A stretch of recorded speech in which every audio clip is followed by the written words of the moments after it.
My Catholic Religion. Number 6. Existence of God. Adam and Eve, our first parents, knew God in the Garden of Paradise. God spoke to the patriarchs and prophets and gave them messages for the rest of men. God gave the commandments to Moses. Our Lord, Jesus Christ, God himself, came and taught about God. How do we know by our reason that God exists? We know by our reason that God exists because of, number 1, the existence of the world, number 2, the order and harmony of the whole universe, number 3, the testimony of our conscience. How does the existence of the world prove the existence of God? The existence of the world proves the existence of God because it could not have come into existence by itself. Number 1, everything in the world had a beginning. Men, animals, plants, the earth, planets and stars, all had a beginning. They could not have come into existence by themselves. They must have been made by someone who had no beginning. Planets and men could no more have made themselves than watch can make itself. The astronomer Kircher had a friend who denied the existence of God. During a visit one day, this friend saw a globe in the study of the astronomer. Quote, "This is an interesting globe," said he. "Who made it?" "Why," replied Kircher, "it just made itself." The friend had a hearty laugh at the idea. Kircher asserted, quote, "It would be much easier for a little globe like that to make itself than for the immense globe of the earth to create itself." End quote. Number 2. When we see footprints on the sand, we conclude that someone has passed that way. The universe is filled with the footprints of a supreme creator. Every single existing thing or being gives clear testimony of him. A light cannot kindle itself after it is kindled. It will go out in a few hours. But the light of the sun in the heavens has burned for thousands of years and continues to burn. How do the order and harmony of the universe prove the existence of God? They lead us to infer the existence of a supreme architect and preserver of surpassing skill. Number 1. The heavenly bodies go along their appointed courses age after age. The seasons succeed one another year by year. There is splendor, beauty, arrangement, and order everywhere.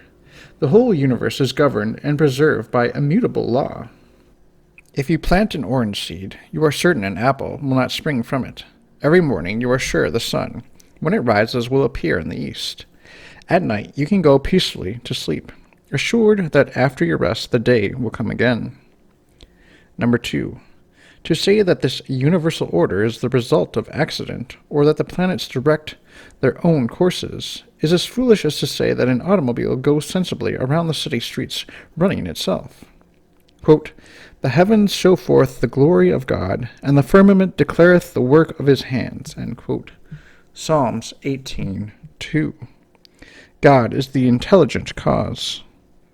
Number 3. Long ago the pagan Cicero said, quote, "When we contemplate the heavens, we arrive at the conviction that they are all guided by a being of surpassing skill." End quote.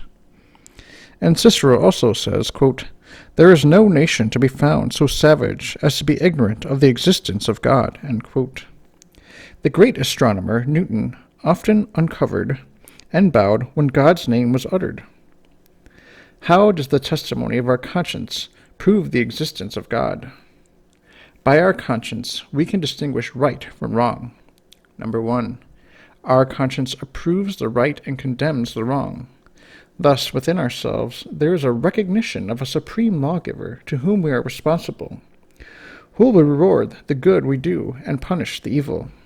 Quote, "Only the fool says in his heart, there is no God." End quote. Psalms 13:1. Number 2.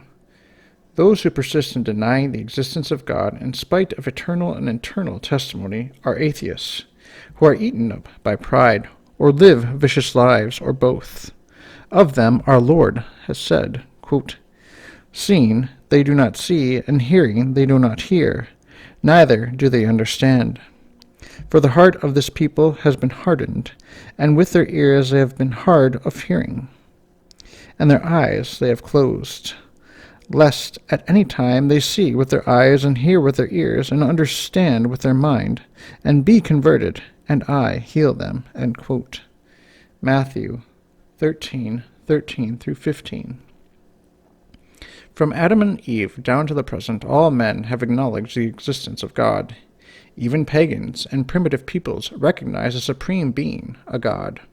They have sacrifices, and they worship some deity whom they recognize as superior and supernatural, on whom man depends.